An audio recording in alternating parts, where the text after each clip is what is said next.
দিন কামাল, নবম শ্রেণীতে মানবিক বিভাগে পড়তেছি। আচ্ছা মূলত আমি ফার্ম গেটে অনেক সময় আসা যাওয়া করি, কখনো এরকম কিছু দেখি না, এরকম বই উৎসব। তবে আজ শিবিরের কাছে এরকম একটা ভিন্ন জিনিস দেখতে পেলাম আর কি। অন্যান্য ছাত্র দল বা অন্যান্য যে সকল মানে রাজনৈতিক দল আছে বা গ্রুপ আছে ওদের কাছে কখনো এই জিনিসটা দেখি নাই। মূলত এখানে স্টোরে আসার পর মানে যে কিছু জানতে পারলাম যে আওয়ামী লীগ সন্ত্রাসের শিকারের মতো বইগুলো, যে আসলে কি শিবির আসলে সন্ত্রাসের শিকার হয়েছে নাকি না, যে সকল জিনিসগুলো জানতে পারা গেছে শিবির ছিল আসলে মেনলি জানা পারা গেছে। মানে বর্তমানে শিবির যেমন মানে খ্যাতি লাভ করতেছে, অনেকে শিবির সম্পর্কে জানতে ইচ্ছুক হয়েছে।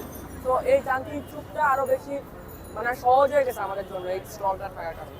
আচ্ছা এখন পর্যন্ত কিনি নাই, মানে আমি আচ্ছা মানে কেনার চেষ্টা করতেছি, মানে কয়টা দেখতেছি আর যদি ভালো লাগে ইনশাআল্লাহ কিনবো। আচ্ছা আচ্ছা ভালো। আহ, যে আমরা শিবিরে দাওয়াত পেয়েছি, শিবির আসলে মেইনলি মসজিদ ভিত্তিক এবং বিভিন্ন ভালো মেধাবী ছাত্রদের টার্গেট করে কাজ করার চেষ্টা করে। আমরা আমাদের অনেক বন্ধুকে দেখেছি যে শিবিরে সাথে যোগদান করেছে এবং তাদের মধ্যে শিবিরের আদর্শটা ফুটে উঠেছে।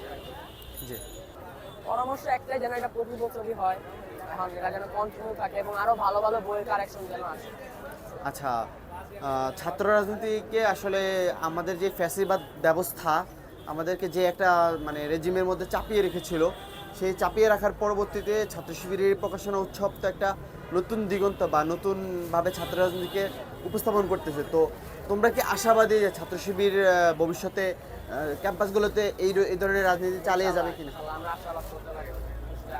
আশা করি তারা এই সকল জিনিসগুলো চলমান রাখবে এবং অন্যান্য ছাত্র দল বা অন্যান্য যে সকল ছাত্র রাজনীতি দলগুলো আছে ওগুলো থেকে ভিন্ন থাকবে আর কি। এটা আমাদের প্রত্যাশা এবং আশা। জি ধন্যবাদ।